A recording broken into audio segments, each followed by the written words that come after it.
Assalamu alaikum everyone. I hope you all have read the notes. आप लोगों ने notes को read किया होगा. Last class में हम लोग equity law discuss कर रहे थे. वहीं से बात को resume करेंगे. Let's take a brief review first कि equity law में हमने क्या बात करी थी. I hope you all remember बेटा last class में हमने historical development of equity law पढ़ी थी. कि how the equity law developed, equity law किस तरह डेवलप हुआ. हमने उसकी हिस्टोरिकल डेवलपमेंट पढ़ी थी कि यूके की लॉ की अगर मैं डेवलपमेंट हिस्ट्री देखूं तो वो एक बहुत डिटेल्ड और बहुत रिच हिस्ट्री है which started developing in back in 1066 when first Norman King William appointed his representative जिन्हें किंग्स जजेस का नाम दिया गया, जिन्हें उसने बड़े बड़े शहरों में भेजा, मेजर टाउन्स में भेजा, जिसको उसने बड़े बड़े शहरों में और मेजर टाउन्स में भेजा कि भाई आप लोगों के मसाइल जाकर सुने. ओके. एंड वो लोग लोगों के फैसले करते थे according to customs, Anglo Saxon laws जो ओल्ड लैटिन लॉज थे. ओके. उनके मुताबिक वो लोगों के मसाइल को सॉल्व करवाते थे. याद करें बेटा, we discussed all of this in the previous class. फिर इसके बाद किंग हेनरी टू ने यही निजाम आगे कंटिन्यू किया. उसने पूरे यूके को सर्किट्स के अंदर डिवाइड किया. वेस्ट मिनिस्टर हाउस लंदन में वो लोग गैदर होते थे. They used to discuss the decisions और common decisions, good principles, good rules को जजेस लिखना शुरू हुए. And this was the first formal source of book of law. पहली फॉर्मल सोर्स जो बनी वो कॉमन लॉज थे. The first formal source of law was common laws, जिसमें ये सारे लॉज एक जगह लिखना शुरू कर दिए गए. ओके. देन हमने ये पढ़ा कि बेटा कॉमन लॉ के जो कॉन्सेप्ट्स हैं वो आज भी मौजूद हैं. आज किंग नहीं रहे लेकिन वो जजेस कोर्ट में बैठते हैं और जजेस के फैसले आज भी लिखे जाते हैं, जिन्हें हम प्रीसिडेंट्स या केस लॉ का नाम देते हैं. ओके. देन हमने पढ़ा था कि बेटा कॉमन लॉ से कुछ लोग नाराज होते थे तो they used to come to the king, और किंग फिर उन्हें अपने चांसलर की तरफ रेफर करता था. King's chancellor who was considered to be the person जिसके पास किंग के कंसेंसस, यानी जो वो बोलते ऐसे समझ लें कि वो किंग बोल रहा है, तो किंग उन्हें अपने चांसलर की तरफ रेफर करता था. और किंग्स चांसलर किसी रूल बुक को नहीं मांगता था. He used to look at the intentions. वो इंटेंशंस को देखकर फैसले करता था. नेचुरल जस्टिस के रूल्स को फॉलो करता था और वो लोगों को डिसीजंस देता था. He used to look beyond the rules. मैंने आपको एग्जांपल्स दी थी कि he introduced the concept of oath, कि भाई आप कसम खाकर बयान दे कि आप झूठ नहीं बोलेंगे. ही इंट्रोड्यूस्ड द कॉन्सेप्ट दैट हम रूल्स के बियॉन्ड जाकर देखेंगे. याद करें मैंने आपको ओरल, रिटन और डीड का फर्क समझाया था. देन कॉमन लॉ में एक और प्रॉब्लम था कि कॉमन लॉ में सिर्फ एक डैमेजेस की रेमेडी होती थी. कॉमन लॉ में हर मसला मॉनेटरी कंपनसेशन के जरिए हल होता था. This all was discussed in the previous class. फिर हमने देखा था कि बेटा इक्विटी लॉ में इतने ज्यादा केसेस आने लगे कि एक पैरेलल चांसलर कोर्ट्स बन गए जो फिर चांसलर के अंडर ऑपरेट करते थे. एक तरफ कॉमन लॉ चल रहा था जो किंग्स जजेस थे, जो लोगों के फैसले देते थे, फिर वेस्ट मिनिस्टर हाउस पे बैठ के वो रूल्स लिखते थे और एक रूल बुक बनती जा रही थी जो एक फॉर्मल निजाम था. लेकिन जो लोग कॉमन लॉ से सेटिस्फाइड नहीं थे, they used to come to the equity law, और वो एक parallel source of law develop होती जा रही थी. Okay. I hope you all remember this. फिर लास्ट क्लास में बेटा जो हमने बात शुरू करी थी primarily, that was on equity law Maxim's.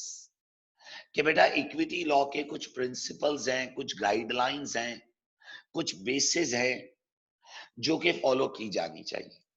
Equity law की कुछ गाइडलाइंस हैं, कुछ प्रिंसिपल्स हैं जो कि किंग्स चांसलर ने सेट करी थी.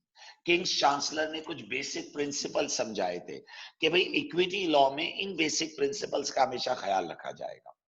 बेटा कॉमन लॉ तो एक फॉर्मल रूल बुक बन रही थी, इक्विटी लॉ कोई फॉर्मल रूल बुक तो नहीं थी. तो इक्विटी लॉ में किंग्स चांसलर ने कुछ उसूल सिखाए थे, कुछ बेसिक सिखाई थी, कुछ गाइडलाइन सिखाई थी. वो गाइडलाइंस क्या हैं? Let's start with that. The first guideline, equity looks to intentions rather than rules. बेटा इक्विटी हमेशा इंटेंशंस को देखकर फैसला करेगी, रूल्स को देखकर फैसला नहीं करेगी. यानी इक्विटी लॉ किसी भी रूल बुक से बाउंड नहीं है. जैसे कॉमन लॉ था, कॉमन लॉ रूल बुक को देखता था. इक्विटी रूल बुक को नहीं देखेगा, बल्कि वो पार्टी की ट्रू इंटेंशंस को कंसिडर करेगा. बेटा अगर इक्विटी भी रूल बुक को कंसिडर कर ले तो इक्विटी में और कॉमन लॉ में क्या फर्क रह गया? Common law rule book approach थी, common law rule book approach थी कि वो किंग्स जजेस जाते थे, वो लोगों के मसले हल करते थे, वेस्टमिनिस्टर हाउस में बैठकर वो रूल्स लिखते थे फॉर द फ्यूचर. वो रूल बेस्ड अप्रोच थी. उसी रूल बेस्ड अप्रोच से तो लोग नाराज होकर इक्विटी के पास आए थे. तो अगर इक्विटी भी रूल बेस्ड अप्रोच फॉलो करे तो फिर इक्विटी का क्या फायदा? तो इक्विटी का सबसे पहला उसूल, सबसे पहला प्रिंसिपल इंटेंशंस था कि equity will look to intentions, equity will look to fairness rather than rules. Equity fairness और इंटेंशंस को देखेगा रादर देन के रूल्स को देखेगा. There was a case of Barry versus Barry.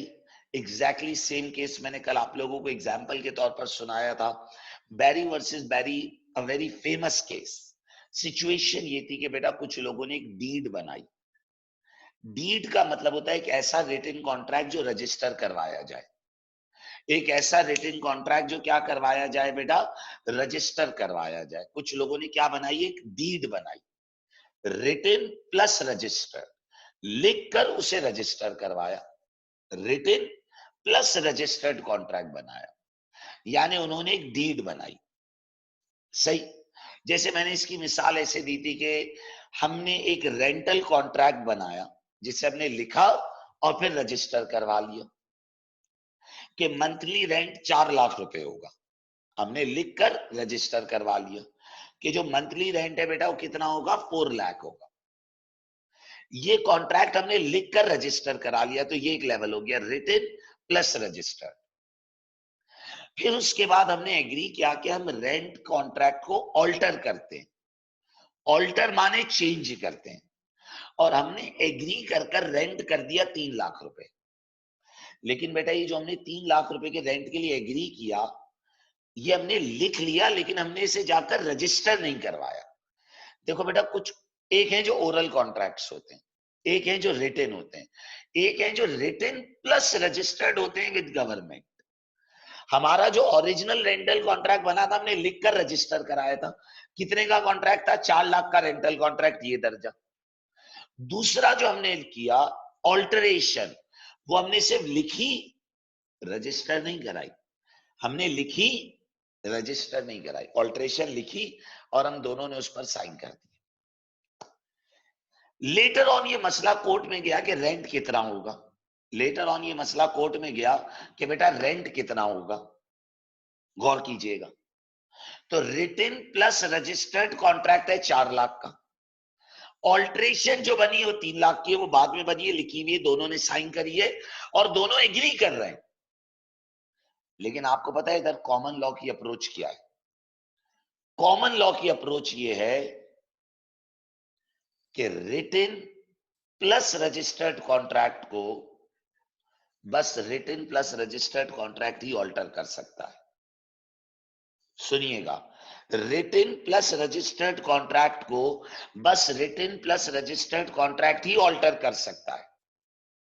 बेटा 4 लाख का कॉन्ट्रैक्ट रिटन एंड रजिस्टर्ड था, जबकि ऑल्ट्रेशन 3 लाख वाली सिर्फ रिटन थी. तो कॉमन लॉ में इस ऑल्ट्रेशन की कोई वैल्यू नहीं है, क्योंकि रूल के तहत ये ओरल है, ये रिटन है और ये रिटन एंड रजिस्टर्ड है. तो रिटन एंड रजिस्टर्ड का दर्जा ज्यादा हायर है. रिटन एंड रजिस्टर्ड का दर्जा ज्यादा हायर है, तो खाली रिटन उसको ऑल्टर नहीं कर सकता. ये कॉमन लॉ का रूल है. डीड, डीड माने जो रजिस्टर्ड कॉन्ट्रैक्ट है can only be altered through a deed. अब ये कॉमन लॉ का रूल है. इक्विटी लॉ ये कहता है कि हम रूल्स को नहीं मानते. बेशक पार्टीज ने लिखकर चेंज कर लिया, चेंज तो कर लिया ना, रजिस्टर नहीं भी कराया कोई मसला नहीं. देखें, a deed was altered, deed का मतलब क्या हुआ? डीड का मतलब हुआ written and registered contract was altered by a simple contract. Simple माने जो खाली लिखा गया। Under common law rules, a deed can only be altered by another deed, कि डीड को ऑल्टर करने के लिए एक और डीड बनाना जरूरी है। Therefore, common law decision was that the simple contract cannot alter a deed. However, in equity, it was decided that if the parties have intended to alter the deed, then it would be fair to look at their intentions rather than looking for rules and formalities. So, equity law looks at intentions. Equity law ये कहता है कि भाई बेशक parties ने पहले deed बनाई, मान लिया, बेशक पार्टीज ने पहले डीड बनाई, मान लिया, और आपका रूल है कि डीड को डीड ऑल्टर करती है। लेकिन अगर पार्टीज ने रिटन कॉन्ट्रैक्ट के जरिए ऑल्टर कर लिया तो इसमें क्या प्रॉब्लम है? इसमें क्या प्रॉब्लम है? एक ही तो बात है। तो बेटा कॉमन लॉ रूल्स को मानता था, कॉमन लॉ रूल्स को मानता था, जबकि इक्विटी लॉ रूल्स का भूखा नहीं है। वो कहता है कि we will look at the true intentions of the parties. जैसे मैंने आपको इसकी लास्ट टाइम एक एग्जांपल और दी थी। मिसाल के तौर पर बेटा मेरा एक कॉलेज के अंदर सैलरी की बात हो 1 लाख रुपए पर मंथ की, ओरल हमारी बात हुई, रिटन कॉन्ट्रैक्ट में गलती से 10,000 लिखे हुए थे और मैंने भी बिना देखे साइन कर दी। अब वो मुझे 10,000 रुपए पर मंथ दें, तो मैं गया कॉमन लॉ में, मैंने कहा सर मेरी इनकी ओरल बात लाख रुपए की हुई थी, ये 10,000 दे रहे हैं। कॉमन लॉ कहता है written is more powerful than oral, ये कॉमन लॉ कहता है, रूल। इक्विटी क्या कहता है? इक्विटी कहता है कि भाई दोनों से कसम उठवाओ, ओथ लो, चलो दोनों कुरान पर हाथ रखकर कसम खाओ कि क्या ओरल में कितने की बात हुई थी। तो हमने ओथ लिया और दोनों ने कहा भाई हाँ हमारी 1 लाख रुपए की बात हुई थी। कॉमन लॉ कहता है कि अगर 1 लाख की ओरल बात हुई भी है तो भी कोई फर्क नहीं पड़ता, क्योंकि रिटन कॉन्ट्रैक्ट की ताकत ओरल से ज्यादा है। इक्विटी लॉ कहता है नहीं, ट्रू इंटेंशंस ऑफ पार्टीज को देखें। तो सर अंडर ओथ अगर वो झूठ बोल दें तो बेटा जाहिर है फिर उसका कोई हल नहीं है, लेकिन आमतौर पर लोग अंडर ओथ झूठ नहीं बोलते, क्योंकि वो फिर एक अलग क्राइम है। सही। सो इक्विटी लॉ की अप्रोच थी कि we will look to intentions rather than rules. These were the maxims, the guidelines, the basics, the basic principles on which the equity law operates, and they were set by the king's chancellor. ये principles, ये उसूल king के chancellor ने set किए थे। जो लोग common law से नाराज होकर किंग चांसलर के पास आते थे तो ये किंग चांसलर के उसूल थे कि मेरा लॉ, जो सोर्स ऑफ लॉ मैं डेवलप कर रहा हूं, it will always look at to intentions rather than rules. Second उसूल था, he who comes to equity must come with clean hands. Sir what do you mean by this? इसका क्या मतलब है? बेटा इक्विटी लॉ का बेसिक उसूल था कि आपके अपने हाथ साफ होने चाहिए। What do you mean by this? कि मैं हाथ धो कर आऊं? No no no no. आपने माजी में किसी को ब्लैकमेल ना किया हो, आपने अपनी पोजीशन को मिसयूज ना किया हो। अगर आपने अपनी पोजीशन को मिसयूज करके कोई चीज हासिल करी है, अगर आपने अपनी पोजीशन को मिसयूज कर कोई चीज हासिल करी है, तो इक्विटी लॉ के तहत आपको कोई रेमेडी नहीं मिलेगी। अगर आपने अपनी पोजीशन को मिसयूज कर कोई चीज हासिल करी है, he who comes to equity, he who comes to equity must come with clean hands. जो भी इक्विटी के सामने आएगा, जो भी इक्विटी लॉ में आएगा, उसके अपने हाथ साफ होने चाहिए। He who comes to equity must come with clean hands. जो भी इक्विटी लॉ में आएगा उसके अपने हाथ साफ होने चाहिए, यानी उसने अपनी पोजीशन को मिसयूज कर कोई चीज ना हासिल करी हो, उसने अपनी पोजीशन को मिसयूज कर कोई चीज ना हासिल करी हो। He who comes to equity must come with clean hands. कि उसने अपनी पोजीशन को मिसयूज कर कर कोई चीज ना हासिल करी. What do you mean by this? For example बेटा, मैं किसी कॉलेज के साथ टीचिंग कॉन्ट्रैक्ट करूं, और यू ऑल नो कि कॉलेज का जो टीचिंग सेशन होता है, it starts in month of August. अगस्त, सितंबर, अक्टूबर, नवंबर, दिसंबर, जनवरी का महीना आ गया. बेटा यू ऑल नो कि जनवरी से फिर क्रूशियल मंथ शुरू होते हैं, क्योंकि कैम्ब्रिज एग्जाम्स गेट नियर, और एकदम टीचर की इंपॉर्टेंस बढ़ जाती है क्योंकि एग्जाम्स गेट नियर. मैं जनवरी के महीने में कॉलेज में फटा डाल दूं कि मेरी सैलरी बढ़ाओ वरना मैं छोड़कर जा रहा हूं, तो मेजॉरिटी चांसेस हैं कि कॉलेज मेरी सैलरी बढ़ा देगा, क्योंकि जनवरी के महीने में कॉलेज टीचर को निकालने का रिस्क नहीं लेता. जनवरी के महीने में कॉलेज टीचर को निकालने का रिस्क नहीं लेता. उन्होंने कहा सही हो वैसे, हम आपकी सैलरी बढ़ा देते हैं, आप छोड़कर ना जाओ. लेकिन बेटा वंस द सेशन एंड्स, बेशक जनवरी में मैं रिटन कॉन्ट्रैक्ट कर लूंगा, मेरी सैलरी बढ़ गई है. जनवरी, फरवरी, मार्च, अप्रैल, मई, जैसे एग्जाम हुए, अब वो फौरन मुझे टाइट करेंगे, बोलेंगे बेटा जाना है जाओ, अब तुम्हें पुरानी वाली सैलरी देंगे. मैंने कहा ये क्या बात हुई, मेरा आपका जनवरी में कॉन्ट्रैक्ट हुआ था. अब गौर से सुने, कॉमन लॉ तो ये कहता है कि जनवरी में जो कॉन्ट्रैक्ट हुआ वो कॉन्ट्रैक्ट अपनी जगह वैलिड है. इक्विटी लॉ क्या कहता है कि he who comes to equity must come with clean hands. क्या मैंने जनवरी में सैलरी फेयर तरीके से बढ़वाई थी या ब्लैकमेलिंग कर कर बढ़वाई थी? Answer is blackmailing. मुझे पता था कि कॉलेज अब मजबूर है, तो मैंने सैलरी बढ़वा ली. इसका मतलब है कि मेरे अपने हैंड्स क्लीन नहीं हैं. बेटा मेरे अपने हैंड्स क्लीन नहीं हैं. तो इक्विटी लॉ मेरे लिए क्या मैसेज देता है कि वैस he who comes to equity must come with the clean hands. तुम्हारे अपने हाथ साफ नहीं है, तुमने अपनी पोजीशन को मिसयूज किया है, तुमने अपनी पोजीशन को अनफेयरली इस्तेमाल किया है. You have not come to equity with clean hands. अगर जून के महीने से मेरी सैलरी कम कर दें और मैं इक्विटी लॉ में गया, तो I will not get any remedy, because I am not going to equity with clean hands. बेटा मैं इक्विटी के सामने क्लीन हैंड्स लेकर नहीं गया हूं. मैं इक्विटी के सामने क्लीन हैंड्स लेकर नहीं गया हूं. He who comes to equity must come with the clean hands. बेटा देखिए ना, मेरा तो कॉलेज से पूरे साल का कॉन्ट्रैक्ट होता है, जुलाई अगस्त के महीने से, अगस्त से लेकर अगले साल के एंड तक.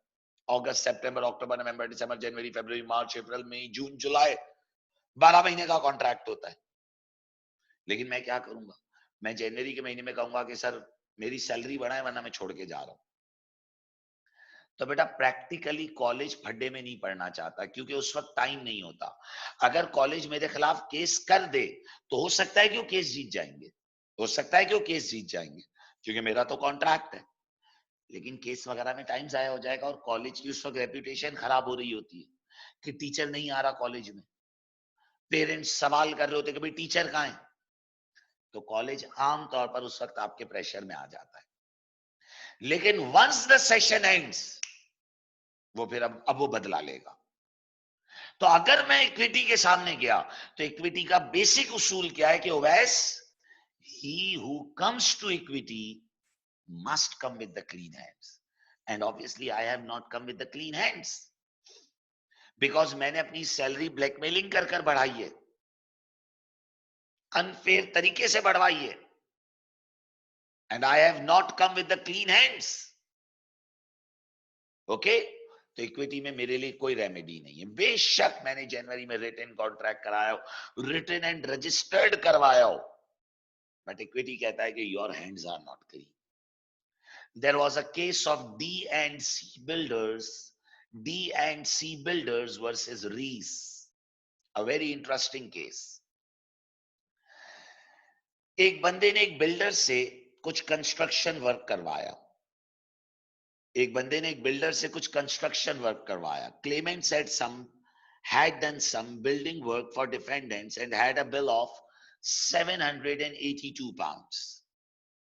कितने का बिल था? 782 pounds का. Out of which 250 pounds were already paid. When claimants claimed the remaining amount after completion of work, defendants, having knowledge that claimant was in financial difficulty, claimed unfairly that work was not done properly, and he will only pay 300 pounds out of, अच्छा ये मेरा हाल है, यहाँ कुछ थोड़ा सा calculation error है, out of 532 pounds balance बनेगा.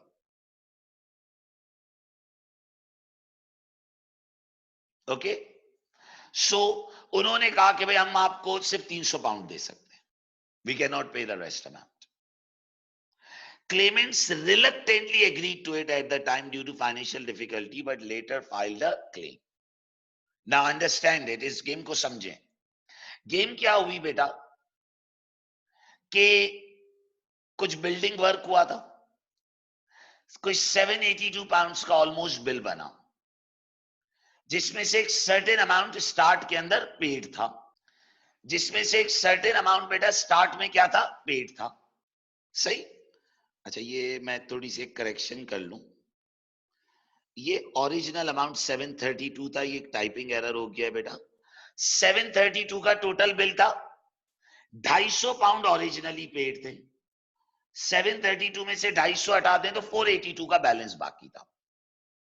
केस क्या है कि भाई एक बंदे ने, जैसे फॉर एग्जांपल मैंने किसी बिल्डर से कुछ कंस्ट्रक्शन वर्क करवाया, तो 732 पाउंड्स का मेरा बिल बना, 250 पाउंड में एडवांस दे चुका हूं, तो 482 पाउंड्स का बैलेंस बाकी था. अच्छा बिल्डर ने कहा सर काम हो गया तो मेरे बाकी पैसे दे दें. अब मुझे ये पता था कि जो बिल्डर है ना वो फाइनेंशियल डिफिकल्टी में, मुझे ये पता था कि बिल्डर फाइनेंशियल डिफिकल्टी में, तो मैंने बिला वजह बिल्डर के काम में, आसान अल्फाज में बोलूं तो कीड़ेबाजी करी, ये देखिए ऐसा नहीं ऐसा नहीं, जबकि हुआ हुआ काम सही था बिला वजह, क्योंकि मुझे पता है वो फाइनेंशियल डिफिकल्टी में, हम भी यही करते हैं. जब हमें पता होता है कि अगला प्रॉब्लम है तो हम उसकी और ऐसी तैसी करते. 732 का बिल था, 250 पेड थे, 482 बाकी थे. इसने क्या किया? जानबूझकर काम में गलतियां निकाली. देखो ये गलत है. बिल्डर ने कहा देखें सर आप भी जानते हैं कि सब कुछ एज पर कॉन्ट्रैक्ट है. मैंने कहा नहीं नहीं नहीं नहीं नहीं ये सब गलत है, मैं 482 की जगह सिर्फ 300 पाउंड दूंगा, चाहिए तो लो वरना ना लो. हम भी ऐसा ही करते हैं. जब हमें सब नजर आ रहा होता है सामने गरीब आदमी है तो हम उसके काम में बिला वजह गलती निकालते और जबरदस्ती उसके पैसे खाते. इन्होंने भी ऐसा ही किया. What did they do? 732 pounds का टोटल बिल था बिल्डर का, 250 पाउंड ये दे चुके थे, 482 बाकी थे. इन्हें पता है कि बिल्डर गरीब आदमी है, फाइनेंशियल डिफिकल्टी में, इन्होंने उसके काम में जबरदस्ती गलतियां निकाली और बोला 300 देंगे बस, ये ले लो, बाकी पैसे नहीं दे रहे. बिल्डर बेचारा गरीब आदमी था, मजबूरी में था, उसने सही. लेकिन बिल्डर ने इनके खिलाफ केस कर दिया. Later claimant filed a claim of remaining amount on the basis that as per common law rule small amount can not offset a bigger debt. उसने कहा सर मेरा डेट 482 का था और दे पेड 300, तो मेरा पूरा डेट कैसे खत्म हो सकता है? However, defendant counter-argued that in equity law, a principle exists of promissory estoppel. अच्छा अब ये चीजें आप कॉन्ट्रैक्ट लॉ में बहुत डिटेल में पढ़ोगे. बेटा डिफेंडेंट का ये कहना था कि आपने एक्सेप्ट क्यों किया उस वक्त, according to which if a smaller amount is accepted willfully, then you cannot claim the remaining amount. Court refused to apply equity law principle of promissory estoppel in this case on the basis that defendant has misused the circumstances of the claimant to make him accept the smaller amount against the bigger debt. Rules of promissory estoppel only apply when other party waives his right willfully, अपनी खुशी से छोड़े. Considering this, claimant had a valid right to claim remaining 182 pounds as defendant has acted unfairly, that is not with clean hands, in order to get the remaining debt waived. बेटा 732 pounds का total bill बना construction का, 250 pound paid थे, तो 482 remaining थे. Builder ने कहा sir काम पूरा हो गया है तो मेरे बाकी पैसे रिलीज कर दें. तो इससे पता है कि बिल्डर गरीब आदमी है, फाइनेंशियल प्रॉब्लम में, इसने उसके काम में मसले निकाले. देखा ये गलती, बोला 482 नहीं दूंगा, 300 चाहिए तो लो, वरना भागो यहां से. बिल्डर बेचारा गरीब आदमी था, उसने कहा अच्छा सर 300 ही दे दे. ऐसा ही होता है प्रैक्टिकली भी, हम भी यही करते हैं ना. हम सब पाकिस्तानी तो माशाल्लाह ऐसे ही हैं.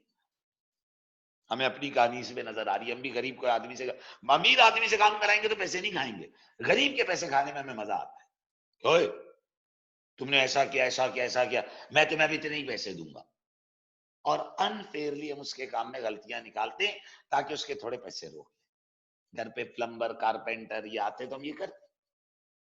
तो इस बार वो चला गया कोर्ट. अच्छा, कॉमन लॉ का एक उसूल है कि बड़े अमाउंट के डेट को छोटा अमाउंट कभी भी किल नहीं कर सकता. 482 का बिल है, 300 पाउंड उसे कभी भी किल नहीं कर सकते, तो 182 का बैलेंस बाकी है.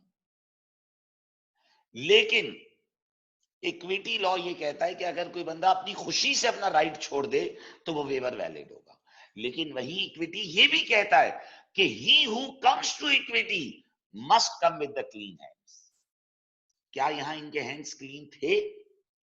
तो the answer is no. Hands were not clean. बेटा जो हाथ थे वो यहां क्लीन नहीं थे, क्योंकि आपने वो पैसे माफ कराने के लिए अगले के काम में बिला वजह गलतियां निकाली थी, और प्लस उसने अपनी खुशी से थोड़ी छोड़े थे. You miss use the power. आपको पता था फाइनेंशियल डिफिकल्टी में है तो उससे पे प्रेशर डालो, वो मानेगा. तो आपने अपनी पोजीशन को मिस यूज किया है. He who comes to equity must come with clean hands. And sorry to say, your hands were not clean. Sorry to say, your hands were not clean. क्योंकि आपने अगले से जबरदस्ती एक बात मनवाई है. आपके हाथ साफ नहीं थे, आपके हाथ क्लीन नहीं थे, आपने जबरदस्ती बात मनवाई है. आपने विलफुली बात नहीं मनवाई. यू फोर्स्ड हिम कि वो आपकी बात को एग्री करे. सो बेटा ये इक्विटी लॉ के मैक्सिम्स थे, प्रिंसिपल्स थे, बेसिक्स थी जो किंग्स चांसलर ने सेट करी थी कि इक्विटी जब चलेगा तो इन उसूलों के मुताबिक चलेगा. मैं ब्रीफ रिव्यू देता हूं फिर मैं आगे बढ़ूंगा. देखिए हम क्या पढ़ रहे हैं. That how the law developed back in 1066.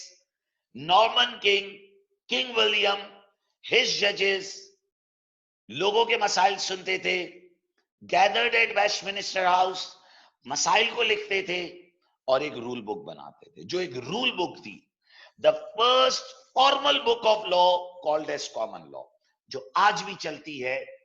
बस आज किंग नहीं रहा, जजेस अपनी जगह कोर्ट में बैठते हैं. कॉमन लॉ का नाम प्रीसिडेंट हो गया, केस लॉस का नाम पड़ गया, and the things still go on. जो लोग कॉमन लॉ से सेटिस्फाइड नहीं थे, क्यों सेटिस्फाइड नहीं थे? क्यों सेटिस्फाइड नहीं थे? इसलिए सेटिस्फाइड नहीं थे क्योंकि कॉमन लॉ एक रूल बेस्ड अप्रोच थी जो इंटेंशंस को इग्नोर करती थी. रूल्स, ये रूल ये रूल ये रूल, एक रूल बेस्ड अप्रोच थी, एक स्ट्रिक्ट अप्रोच थी जो सिर्फ रूल्स को मानती थी, इंटेंशंस को कंसिडर नहीं करती थी. तो फिर लोग किंग के पास आने लगे कि सर ये रूल्स की वजह से तो हम फंस गए हैं, हमने रूल फॉलो नहीं किया, बस इस वजह से हमारा राइट खत्म हो जाता है. बैरी वर्सेस बैरी, हमने रिटन एंड रजिस्टर्ड कॉन्ट्रैक्ट को ऑल्टर करने के लिए एक रिटन कॉन्ट्रैक्ट बनाया लेकिन हम उसे रजिस्टर करवाना भूल गए, तो ये कहता है कि उस कॉन्ट्रैक्ट को मैं नहीं मानूंगा। Equity law, those who looked at intentions, king's chancellor, okay. फिर कॉमन लॉ में सिर्फ एक रेमेडी थी डैमेजेस की, तो इक्विटी नई रेमेडीज इंट्रोड्यूस करी, concepts of new remedies were introduced. फिर इक्विटी में इतने केसेस आने लगे कि किंग्स चांसलर ने अपने पूरा कोड बना दिया, ओके। देन लेकिन किंग्स चांसलर ने पहले एक बात क्लियर करी हुई थी कि आई am not making a complete source of law, equity law just works in parallel with common law, primarily common law source है, इक्विटी बस उसके पैरेलल चल रही है और उसके प्रॉब्लम्स को सॉल्व करेगी। फिर इक्विटी लॉ के मैक्सिम्स, कुछ बेसिक प्रिंसिपल्स इक्विटी लॉ के, क्या मैक्सिम्स थे, क्या बेसिक प्रिंसिपल्स थे, तो इक्विटी के जो मैक्सिम्स थे, बेसिक प्रिंसिपल्स थे कि first of all equity looks to intentions rather than rules। ये किंग्स चांसलर के सेट किए हुए प्रिंसिपल्स थे which will be followed। Number 2, he who comes to equity must come with the clean hands। कि अगर आप इक्विटी लॉ में case कर रहे हैं तो आपके अपने हाथ साफ होने चाहिए, यानी आपने अपनी पोजीशन को मिसयूज ना कराओ। अगर आपने अपनी पोजीशन को मिसयूज करके कोई चीज हासिल करी है तो इक्विटी लॉ में you don't have any right, आपको इक्विटी लॉ में कोई हक नहीं मिलेगा। You must not have misused your position, you must not have misused your position. अगर आपने अपनी पोजीशन मिसयूज करी है तो आपके अपने हाथ साफ नहीं है और इक्विटी लॉ में आपको कोई राइट नहीं मिलेगा। डीएनसी बिल्डर्स वर्सेस रीस, रीस ने अपने 182 पाउंड्स माफ करवाने के लिए बिल्डर की फाइनेंशियल पोजीशन को मिसयूज करा था। उसे पता था वो वीक है तो उसने उसके काम में जानबूझकर गलतियां निकाली और पैसे माफ करवाए। तो इसका मतलब है कि defendants Mr and Mrs Rees misuse their position to get their 182 pounds waived off, okay। so beta DNC builder versus Rees, mister and Mrs Rees ने काम करवाया, पैसे देने का वक्त आया तो काम में अनफेयरली गलतियां निकाली और पैसे माफ करवाए। तो कोर्ट ने कहा कि this means your hands are not clean, आपके हाथ साफ नहीं है। तो देखें, बात को समझें, मिस्टर एंड मिसेस रीस दर हकीकत इक्विटी लॉ के प्रिंसिपल को इस्तेमाल करना चाह रहे हैं कि भाई अगर आपने कम पैसे एक्सेप्ट कर लिए अपनी खुशी से तो माफ हो गए। तो कोर्ट ने कहा नहीं भाई, इक्विटी लॉ का ही प्रिंसिपल है कि he who comes to equity must come with the clean hands and your hands are not clean, आपने अनफेयरली पैसे माफ करवाए, ओके। सिमिलरली इक्विटी का उसूल था कि delay defeats equity. What do you mean bye delay defeats equity? Delay defeat equity का क्या मतलब है कि बेटा अगर आप देर से केस फाइल करोगे तो आपको राइट नहीं मिलेगा। इक्विटी लॉ का उसूल ये था कि if you want to file a case you have to file it immediately. अगर आपने केस करना है फौरन करो, देर ना करो, because delay defeats equity law. अगर आपने 10 साल बाद 20 साल बाद केस किया you will not get any right, because equity law ये कहता है कि if you say that you have suffered a loss you should file a case immediately rather than waiting for so long। There was a case of Leaf versus International Gallery. A painting was sold on a mistake that it was made by John Constable, a painter. Both parties were mistaken on the fact, so claimants tried to claim rescission as per rules of contract। भाई हुआ क्या कि ये समझे कि एक famous painter की painting है, दोनों पार्टी से गलती हो गई थी, दोनों समझ रहे थे कि भाई इस पेंटर की पेंटिंग है जबकि उसकी पेंटिंग थी नहीं। तो उन्होंने कहा हमें रेसिशन चाहिए, यानी कॉन्ट्रैक्ट को रिवोक किया जाए, कैंसिल कर दिया जाए contract. Court of law rejected this claim on the basis that it was filed 5 years late। So in equity law, if you want a right, you have to file it immediately. Rescission का मतलब उसने चाह के contract को reverse कर दिया जाए कि भाई ये आप अपनी पेंटिंग वापस लो, मुझे मेरे पैसे वापस कर दो, आप अपनी पेंटिंग वापस लो और मुझे मेरे पैसे वापस दे दो. लेकिन इक्विटी लॉ का उसूल है कि you have to file the case immediately, not too late, and equity will not suffer due to lack of remedy. Equity will not suffer due to lack of remedy. बेटा common law में सिर्फ एक remedy थी, damages की. Equity law damages के बजाय और remedies भी देगा. बेसिकली इक्विटी लॉ का उसूल ये था कि we can give all types of remedies. हम हर तरह की रेमेडीज दे सकते हैं, जिसमें सिर्फ डैमेजेस मॉनेटरी कंपनसेशन की बात नहीं है. हम ये ऑर्डर भी कर सकते हैं कि आप अपना प्रॉमिस पूरा करें. फॉर एग्जाम्पल, बेटा मैंने आपसे कॉन्ट्रैक्ट किया था कि मैं आपको 100 पेन बना के दूंगा, 100 पेंसिल्स बना कर दूंगा, और अब मैं अपने कॉन्ट्रैक्ट से बैक ऑफ हो रहा हूं.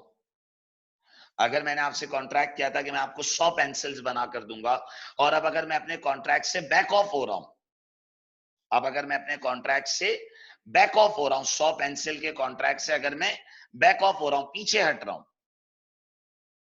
तो कॉमन लॉ में आपको सिर्फ डैमेजेस मिलते थे, पैसे ले लें. इक्विटी लॉ कहता है क्यों लें भाई पैसे, आपने 100 पेंसिल का वादा किया था, वादा पूरा करो. Give him the performance, give him the performance of the agreed act, rather than just giving a monetary compensation. So this maxim was developed due to a fact that in common law there was only one remedy of damages, that is monetary compensation. So people expected that equity law will also have only one remedy, कि भाई equity में भी एक ही remedy होगी. But according to this guideline, king has power to use other remedies also if required. Other remedies क्या है? Performance order. Other remedy है contract की कैंसलेशन ऑर्डर कर देना. अदर रेमेडी है इंजंक्शन, किसी चीज को फोर्स करवाना. So the king can also order other remedies also. So बेटा what we are going towards is के common law, the first the most original source of law, जो कि एक रूल बेस्ड अप्रोच थी, किंग्स जजेस ने बनाई थी, जो कि एक रूल बेस्ड अप्रोच थी और किंग्स जजेस ने बनाई थी. लेकिन उससे जो लोग नाराज थे, डिससेटिस्फाइड थे कि भाई वो तो बड़ी सख्त रूल बेस्ड अप्रोच है और वो इंटेंशंस को कंसिडर ही नहीं कर रही, और वो इंटेंशंस को कंसिडर ही नहीं कर रही, तो फिर वो आए किंग्स चांसलर के पास. और किंग्स चांसलर के कोर्ट्स इक्विटी कोर्ट्स और इक्विटी लॉ के उसूल कि equity will look to intentions rather than rules. Equity will not suffer due to lack of remedy, यानी इक्विटी में लैक ऑफ रेमेडी की वजह से सफर नहीं होगा. इक्विटी लैक ऑफ रेमेडी की वजह से सफर नहीं होगा, क्योंकि कॉमन लॉ में सिर्फ एक रेमेडी थी, डैमेजेस यानी monetary compensation. Then delay defeats equity, king के उसूल जो चांसलर ने सेट किए, and the hands must be clean. So फिर इक्विटी कोर्ट्स एस्टैब्लिश होना शुरू हुई और इक्विटी कोर्ट्स के ये 4 उसूल थे जो इस्तेमाल किए जाएंगे. उसूल नंबर 1 इंटेंशन, जो कॉमन लॉ का बहुत बड़ा मसला था कि वो रूल बेस्ड थी. कॉमन लॉ का दूसरा मसला सिर्फ डैमेजेस थी, तो इक्विटी ने कहा कि we will use other remedies also. अब वो अदर रेमेडीज क्या है बेटा, वो अब हम डिटेल में अभी पढ़ेंगे, तो परेशान नहीं हो. जैसे आपकी बिल्डिंग, आपकी जमीन पर किसी ने इलीगल कंस्ट्रक्शन कर दी है, तो कॉमन लॉ कहता है पैसे ले लो. इक्विटी लॉ ने कहा क्यों ले भाई पैसे, आपने इसकी जमीन पर गलत चीज बनाई तो हटाओ इसे, हटाओ इसे. Injunction order, you did something wrong, remove it. Equity law के उसूल कि इक्विटी ने नई रेमेडीज इंट्रोड्यूस करी. कॉमन लॉ जो सिर्फ मॉनेटरी कंपनसेशन पर फंसा हुआ था, इक्विटी ने नई रेमेडीज इंट्रोड्यूस करी. इक्विटी का उसूल के we will look to intentions rather than just running behind the rules, rather than just running behind the rules, Berry versus Berry. Hands must be clean. D&C Builder versus Rees. अगर आपने position misuse करके पैसे माफ करवाएं, 182 pound आपने position misuse करके माफ करवा लिए भाई। अगर पोजीशन मिसयूज कर पैसे माफ करवाएं तो मेक इट क्लियर। अगर आपने पोजीशन मिसयूज कर पैसे माफ करवाएं तो मेक इट क्लियर कि भाई अगर पोजीशन मिसयूज करके पैसे माफ हुए हैं, अगर पोजीशन मिसयूज करके पैसे माफ हुए हैं तो बेटा इक्विटी लॉ आपको सपोर्ट नहीं करेगा। आपने अगले की फाइनेंशियल पोजीशन का नाजायज फायदा उठाया है। You misused your powerful position because builder गरीब था, उस वक्त मजबूर था, तो आपने जबरदस्ती पैसे माफ करवाए। तो he who comes to equity must come with the clean hands. और फिर किंग्स चांसलर का उसूल के डिले डिफीट इक्विटी। अगर आपको केस करना है फौरन करें। ली वर्सेस इंटरनेशनल गैलरी, बाद में डिस्कवर हुआ कि पेंटिंग उस पेंटर की नहीं थी जो एग्रीड थी। इक्विटी लॉ कहता है कि रेसिशन, कॉन्ट्रैक्ट रिवोक कर दिया जाए, we will not give this remedy because you have filed a case 5 years late. 5 साल से कहां थे आप? 5 साल से कहां थे आप? Why didn't you file the case immediately? So in equity law, you have to file the case immediately rather than just waiting over. Okay? अब सर इक्विटी की remedies, what were the remedies which were introduced by equity law? बेटा basically equity law ने courts को ये concept दिया कि आपने सिर्फ डैमेजेस पर नहीं फंसे रहना। Damages, monetary compensation. आपने सिर्फ डैमेजेस पर नहीं फंसे रहना, बल्कि you have to look for other remedies also. बल्कि you have to look for other remedies also. आपको अदर रेमेडीज को भी देखना है जाकर। बेटा कॉमन लॉ में तो सिर्फ डैमेजेस थे, मॉनेटरी कंपनसेशन। कॉमन लॉ में, कॉमन लॉ में तो सिर्फ डैमेजेस थे। इक्विटी ने ये इंट्रोड्यूस किया कि हम फेयरनेस, इंसाफ, जस्टिस को अचीव करने के लिए सिर्फ डैमेजेस यानी मॉनेटरी कंपनसेशन तक रिस्ट्रिक्टेड नहीं रहेंगे, बल्कि we will give some other remedies also. What do you mean by this? अगर मैंने आपसे वादा किया कि मैं आपको 100 पेंसिल बनाकर दूंगा, तो इक्विटी लॉ कहता है कि वैस फेयरनेस ये क्या आप बनाकर दो। ये क्या बात हुई कि मॉनेटरी कंपनसेशन ले लें और कॉन्ट्रैक्ट खत्म कर दें? क्यों लें भाई मॉनेटरी कंपनसेशन? क्यों लें monetary compensation? Why should we go for monetary compensation? Monetary compensation हम क्यों लें? हमें तो नहीं चाहिए, हमें तो 100 पेंसिल ही चाहिए। तो equity introduce the concept that fairness ये कि वैसे आपको 100 पेंसिल बनाकर दो जिसका आपने वादा किया है। आपको 100 पेंसिल बनाकर दो जिसका आपने वादा किया है, रादर देन क्या आप बोलो कि बस मॉनेटरी कंपनसेशन दे दी जाए। तो इक्विटी लॉ ने कहा कि we will look beyond the damages, the monetary compensation. बेटा कॉमन लॉ के अंदर बस एक रेमेडी थी, डैमेजेस के हर मसले को मॉनेटरी कंपनसेशन से हल कर लें। हर मसले को मॉनेटरी कंपनसेशन से हल कर लें। हर मसले को मॉनेटरी कंपनसेशन से हल कर लें, ये कॉमन लॉ की अप्रोच थी। इक्विटी ने ये कहा कि भाई हर वक्त मॉनेटरी कंपनसेशन से मसला हल नहीं होगा। देयर विल बी सिचुएशंस जब हमें मॉनेटरी कंपनसेशन के बियॉन्ड जाना होगा, जब हमें पैसों के बियॉन्ड जाकर सोचना होगा।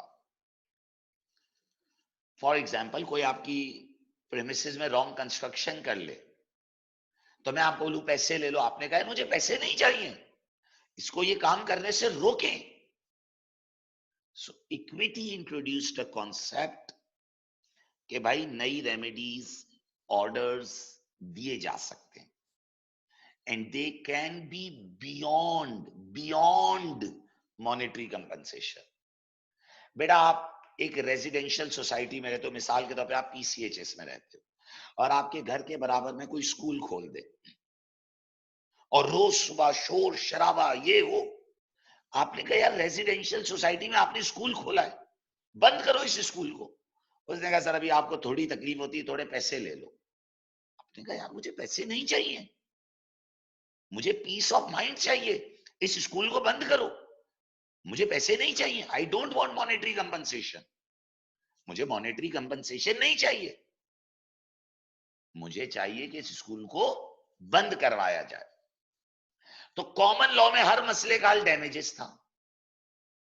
इक्विटी ये कॉन्सेप्ट लाया कि yes you can get injunction.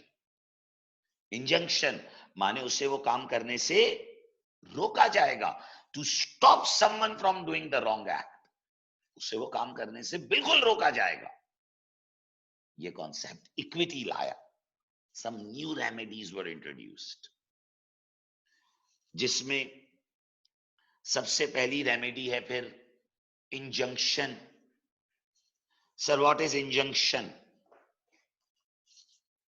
Word injunction निकला है फोर्स करने से, कि कोर्ट आपको फोर्स करे कि आप कोई काम करो या मे भी कोई काम से रुक जाओ। इंजंक्शन, इंजंक्ट, फोर्स करना, कि कोर्ट आपको कोई काम करने से रोके या मे भी आपको कोई काम करने का order they they.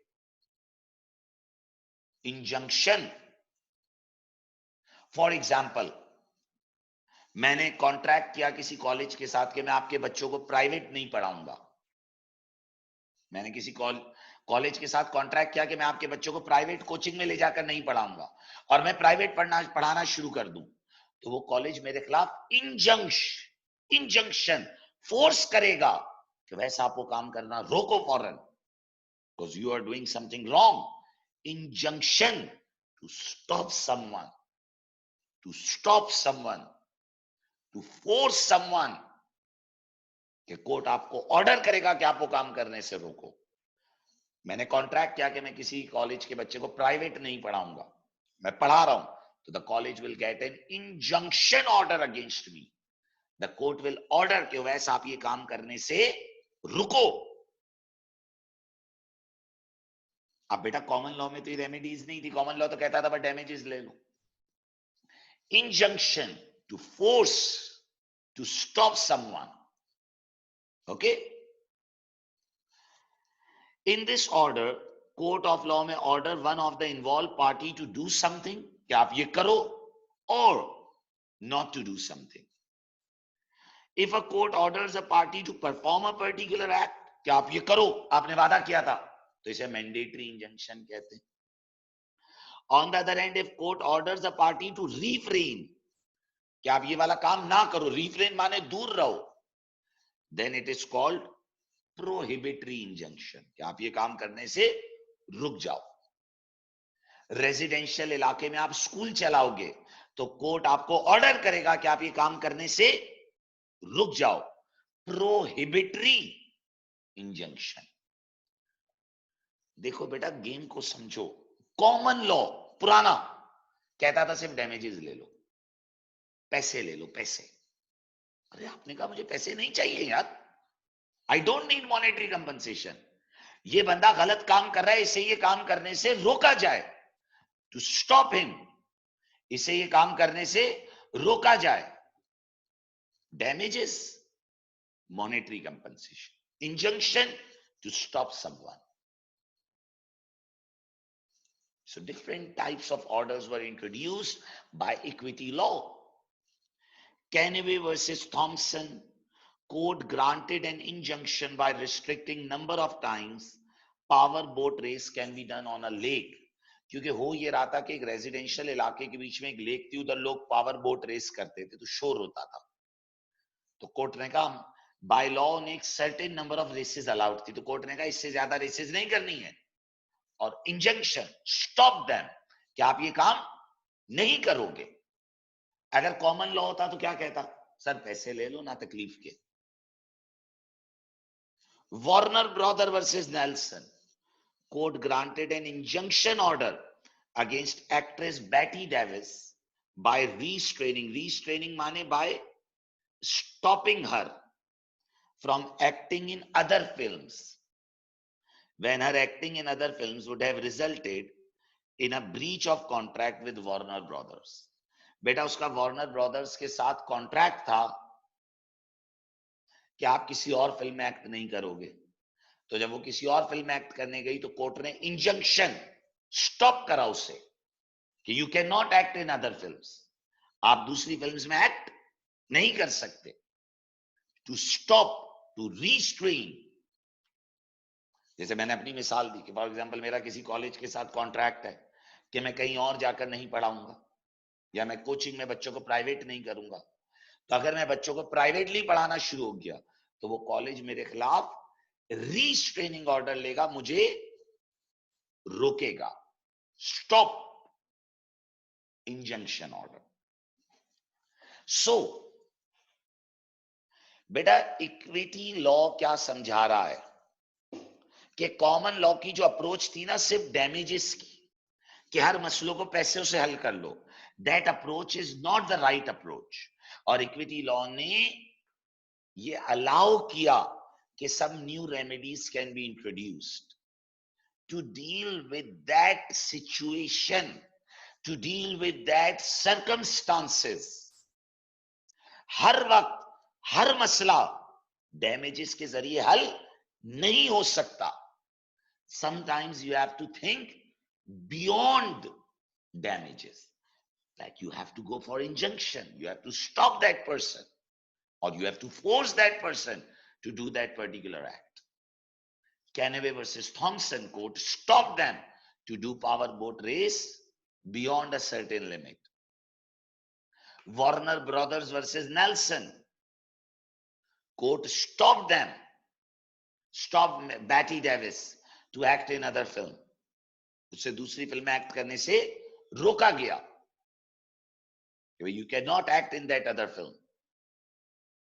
Okay? To restrain, to stop. Are you getting the point? So, बेटा अगर आप इक्विटी लॉ के मैक्सिम्स देखें, जो इक्विटी लॉ के बेसिक प्रिंसिपल्स हैं, तो they were primarily made to deal with the problems of common law. Equity will look to intentions, the hands must be clean. Number third, delay defeat equity. You should make sure कि आप देर से case file ना करें. And lack of remedy. जो common law में damages का मसला था, खाली इक्विटी नई नई रेमेडीज भी लाएगा. So we are discussing this remedy of injunction, जिसमें कोर्ट रोकेगा. फिर स्पेसिफिक परफॉर्मेंस के ऑर्डर हैं, रेसिशन के ऑर्डर हैं, फ्रीजिंग ऑर्डर्स हैं, सर्च ऑर्डर्स हैं.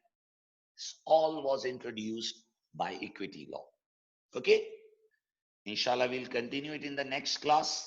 नेक्स्ट क्लास में बेटा we will complete equity law. बस अब आप समझ लें इसका मेजर जो हिस्सा है वो कंप्लीट हो गया. In the next class we will complete equity law and then we will discuss some past paper questions also.